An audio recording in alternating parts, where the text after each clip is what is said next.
This is what I call the trifecta. And the trifecta means that you're gaining some kind of status, like real estate professional status, along with cost segregation and bonus depreciation. Okay, I'm going to jump into what all this means for you. So here's the dilemma. This is maybe what you're facing, right? Hopefully it's a good problem. You're earning money, which means that you're profitable, whether you're a W-2 owner or a business owner. And of course, the IRS is going to have to take their cut. The more you make, the more they take, right? Your tax brackets will go up.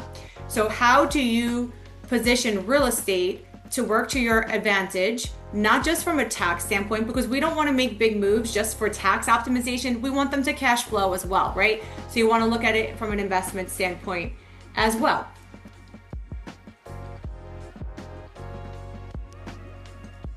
Okay, my slides are a little delayed. So the best way to understand this is think about it, there's two buckets, right? So you have bucket number one is what we call the active income.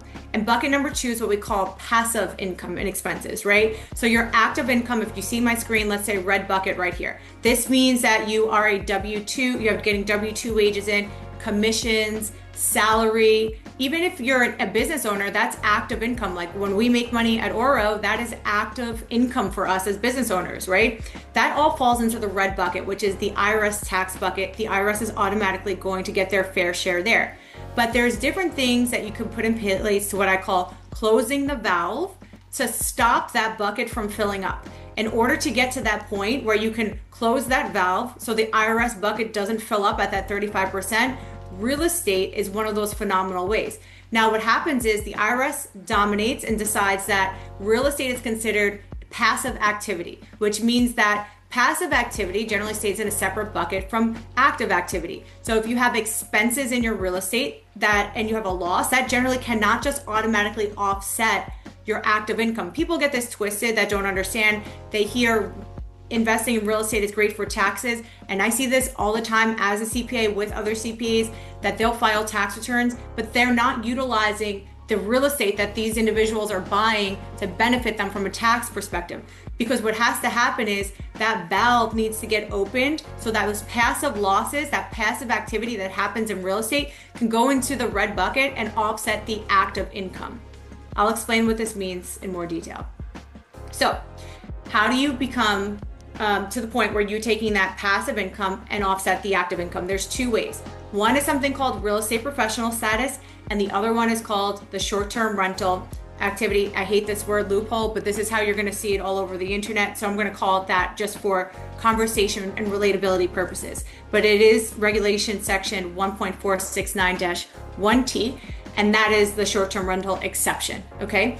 So real estate professional status, short-term rental loophole. Now, you do not need to be a real estate agent. You do not have to have a broker's license, and that doesn't even need to be your only gig, right? There's different ways to retain real estate professional status. But essentially, what the IRS says is real estate is considered passive activity unless one of these two exceptions happen, which means that you gain status as a real estate professional in the eyes of an IRS, or you're able to make the exception for short-term rental exception. So I'll jump into more examples of what this looks like. So let's start with the first one, real estate professional status. What is it and how do you maintain and achieve eligibility? Okay, so there's really three rules, and these three things have to happen together. It's not one or two and just one. It's none of that. It's all three of these have to happen together. So the first one is going to be to have at least 750 hours in a calendar year that you're working on what's considered eligible real estate activities. The second thing is going to be the 50% rule, which means more than half of your time is spent in real estate. So this is really hard to get the status if you're a W-2 employee for real estate professional, but I did promise you if you're W-2, I do have something else for you. So there's another way to get it, hang on. But it's very, very challenging because think about it, if you're working 40 hours a week, you have to be spending more than half of your time in real estate. So you need to be spending 41 hours a week into real estate activities. And that's 81 hours right there, working a full-time job. And that's a lot of work. And I hope you're not doing that unless it's really worth it and it's temporary. But again, it's 50% or more of your time and 750 hours. And then you have to hit something called material participation. And there's seven different qualifiers when it comes to material participation. I'll walk you through those momentarily. So real estate professional status. If that doesn't sound like something that you can meet personally, it actually allows you, if you're married filing jointly, if your spouse can meet it. So in my example, I'm a real estate investor as well, and we own a bunch of short-term and long-term rentals. But I cannot get real estate professional status because I'm here working at Oro. I'm a CPA, entrepreneur, and this is where I spend more than 480 hours a week. So there's no way I can top that in real estate right now, nor do I want to. But my husband can, and my husband does, right? So because he's the one that goes out and fixes the short-term rentals, he's the one that's managing the day-to-day, he's the one that's also analyzing the books with us, right? Like I still have involvement, but he's the one that dominates and meets the material participation test and his qualifiers. That's what he does full-time for us. So because he gets that status, because we're married filing jointly, we get it together. And because of that, any investments that we make in real estate can offset the active income that comes in from my business as well. So that's how you get around it if you're not real estate professional status, but if you're married, and if you're neither of those things, then this could potentially be for you.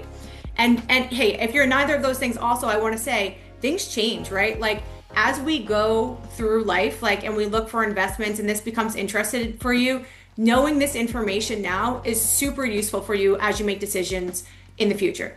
As I mentioned, you never want to make a big decision just for a tax break. You want to make sure you're investing in property that cash flows, that has good appreciation as well. You're not just sitting there to just beat the IRS and say, I gotcha, right?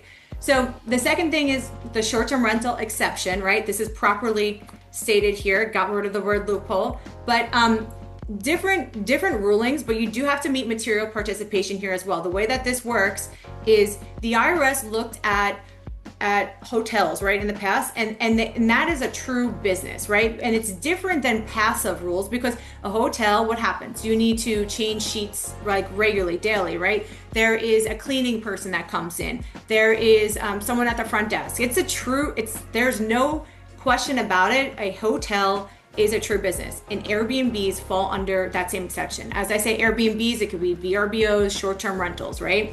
So what the IRS wants to see is a few things have to happen here. One thing is that they want to see 7 days or less as the average stay in the home. So if you're renting out a property more than 7 days, that's okay for a week, but over average, if you're going to take the amount of rentals you had for the year and divide it by the average stay, it has to be 7 days or less, or otherwise you are not considered a short-term rental. That is how you're going to get categorized in the eyes of the IRS, okay? So if you can't meet those tests with putting in more than half of your time, etc., this rule is a way that you can get around that. So technically, you can buy a property. I bought the last one in December for $1.9 million. It was a $2 million property. And I was able to do a cost seg on it, and I rented it out as an Airbnb those last just few weeks of December. And I'm able to get the STR like push through doing a cost segregation study with bonus depreciation to offset my prior year income because I purchased a true short-term rental. And again, this doesn't have to be done throughout a certain time in the year. It doesn't have to be January. You can buy the property in October or November as long as you meet the standards that you're eligible for with the IRS. So if you're a W-2 employee, this is how people get around the STR, but you have to meet material participation.